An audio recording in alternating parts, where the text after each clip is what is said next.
Hello, thank you so much for joining me.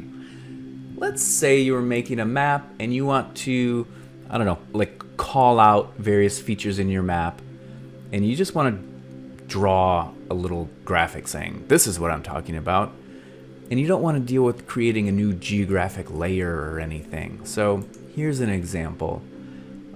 Let's say I'm making a map of insanely beautiful lakes, and here is Bear Lake in Utah, a gorgeous place. I saw it for the first time when I was like 13 or something, and it blew my mind how just beautiful it was. I was on a road trip with my dad and grandma. It was really cool. Okay, anyways, enough about that. Let's talk about how to draw little callouts on your map. This is a good case for a graphics layer. So a graphics layer, I'll add a graphics layer to my map, which creates a new tab category here called graphics layer, map graphics, and I can insert all kinds of graphics. You know, you could do like a block of text. You can do a polygon where the text wraps inside that polygon, just a straight shot text, curved, all kinds of cool things. An image, you can drop an image onto your map and it'll pin it geographically. All of these things will have some geographic awareness. They're not full-on GIS layers. They're a graphical add-on layer that you've tacked onto your map, which has a lot of use cases. Let's be honest, it doesn't always have to be a full-on label layer or a feature layer. Sometimes you just want to draw little basic graphics if you just have a handful of things to call out on your map. I'll show you how to do this. So in this case, I'll just draw a circle. You can do an ellipse too, which is just a squished circle. And I'll drag a circle.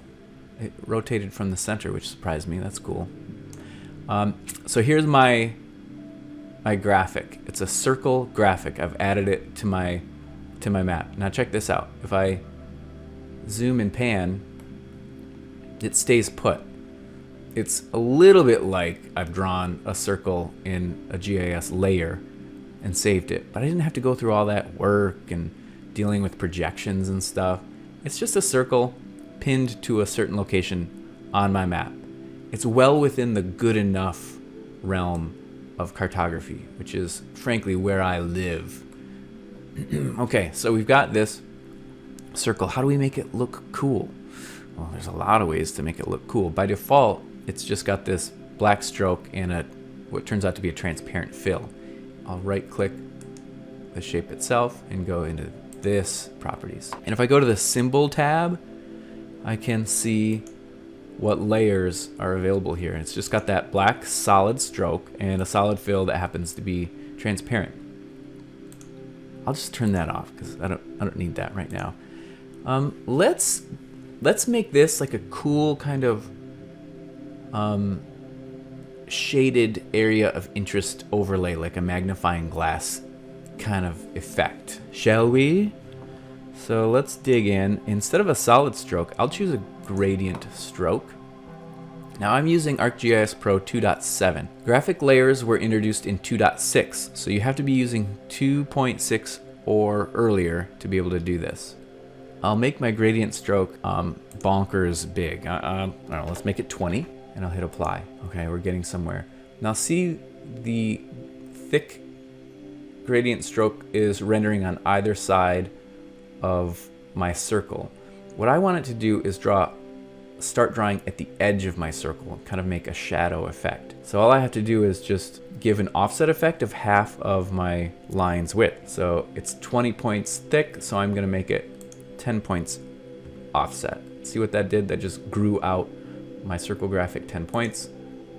Now my circle graphic is drawing outside of this area of interest. It's just a way to control precision, and I like that kind of thing. Now, I mean, it doesn't look very shady, does it? I mean, we can go from black to a transparent black. I'll hit OK and hit apply. That looks like a cool shadow. Isn't that nice? Now again, I'll unselect it and I'll just zoom out, give you an indication of what it looks like. that 20 pixels is relative to my perspective. So as I zoom out, it's still going to be 20 points wide. So you'll see it at all scales. As you zoom in, it just keeps showing you 20 points. 20 points. Okay, select it again. That's neat. That's like level 1 kind of neat. Let's do level 2 kind of neat, right? Because you've paid good money to watch this video, and I want to give you your value. So here is the stroke. Let's make it just bananas. We'll do 100. Can we go that far? Dare we? Yeah, why not? So half of its thickness as an offset, hit apply. Right? Now I've got a very clear call out saying, hey, look at Bear Lake. Check this out. And it looks handsome. It doesn't have to be a circle. It can be ellipse or a square or a polygon. Whatever you want to do. Now, as I'm looking at this, I think this is neat. It's a linear gradient, which means it starts from one color stop and it transitions to another color stop. It's just a simple linear gradient.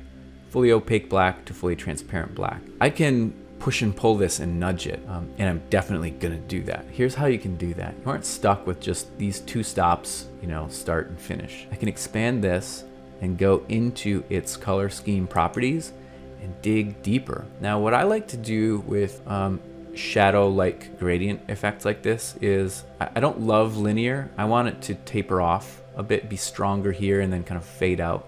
That's how real world shadows work anyway. So here's a quick way that I do that. I'll add a color, which drops it by default at, you know, halfway between these two color stops, and then I'll just snug it in a little bit closer to the origin, and then I'll do that again.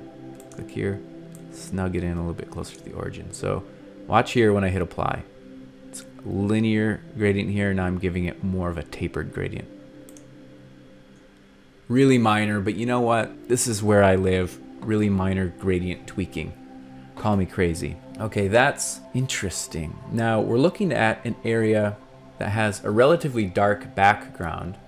It might not be as obvious as I want. So what graphic designers frequently do in this sort of scenario is they'll apply what's called a double stroke.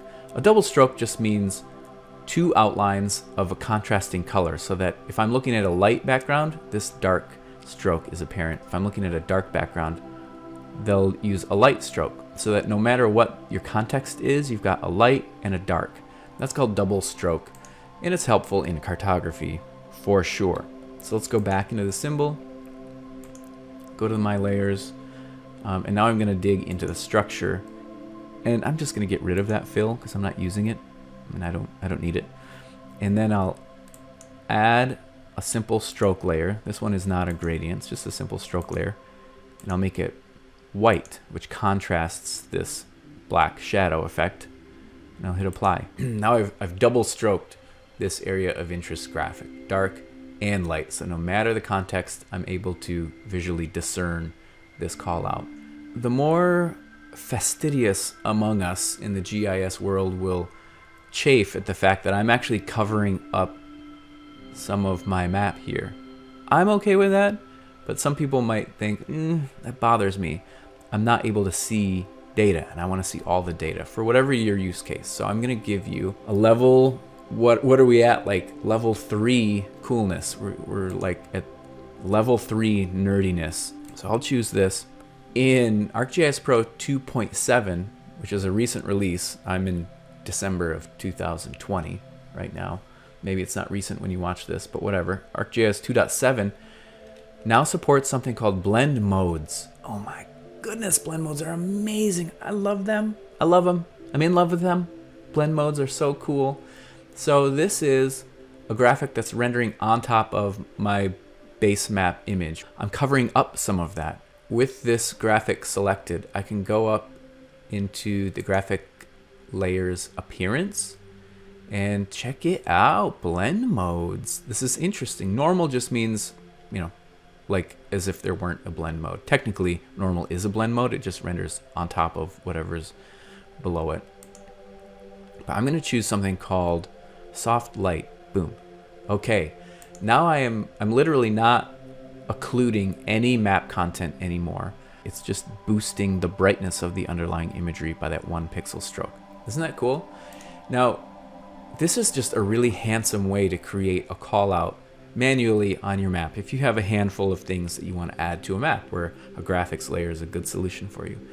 And I'll remind you that as I zoom and pan, it stays put. It knows where it lives geographically, and that's the hallmark of a graphics layer in ArcGIS Pro. A really helpful little dude. Level 4 nerdiness. Okay, let's move this to another part of the world where my imagery back here is a little bit dark. How does this look over a brighter context? So I'm gonna just drag this to another part of the world. I'll make it bigger so I can grab it easier. It's kind of cool when I'm moving or resizing a graphics layer that has a blend mode applied to it. It just shows me the actual graphics layer, and when I let go, it applies that blend mode. Isn't that fun? It's fun for me. So I'll drag this over to the Sahara, and I'm going to look for the reshot structure. If you don't know what the reshot structure, reshot, I'm not sure. It's this really fascinating geologic phenomenon in the Sahara. It's called Eye of the Sahara sometimes. It's this ringed formation, and a lot of people thought it was an impact crater, impact formation. Turns out it's probably not an impact crater. It's probably a geologic layer of rocks that domed up underground, and then when it was exposed to the surface, it was weathered away to reveal these concentric rings of harder, I don't know what it is, basalts or granites, and then the softer layers wore away, so you get this just beautiful ridged feature in a circular. Cool, huh? Anyways, for this view of my map, maybe this is my area of interest and I want to visually call it out. So I've got my graphic here like this, and I'll be honest, it's a little bit confusing because my feature of interest is circular, and the fact that my call out is circular could lead to misinterpretations of this map, right? Well, do I have to start all over if I want to make a square thing and I want to apply this styling that I've done? No way. This is one of the many unspeakable pleasures that styles provide us. So if I right click this feature,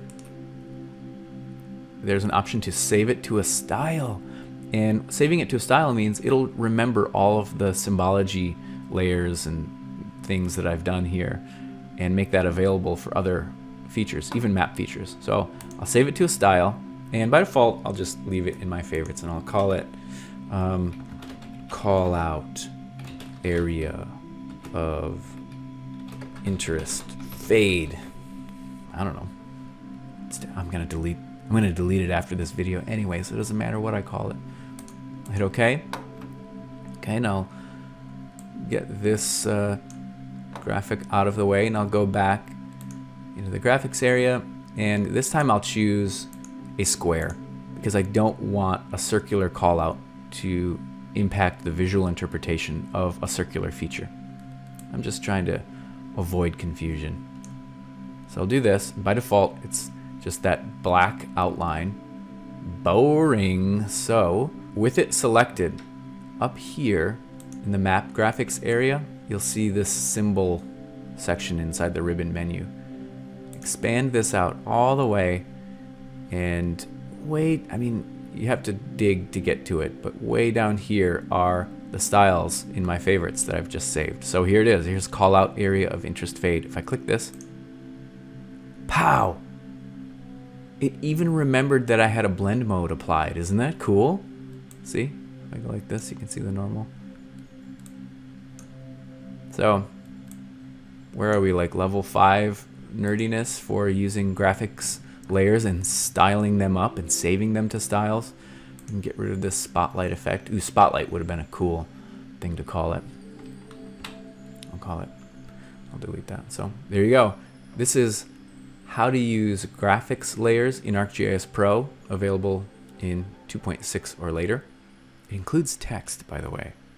Give that a look. How to give it a cool visual effect using symbology, and how to save that symbology as a style so you can reuse it to other graphic elements that you draw on your map. Happy graphicking. Good luck out there.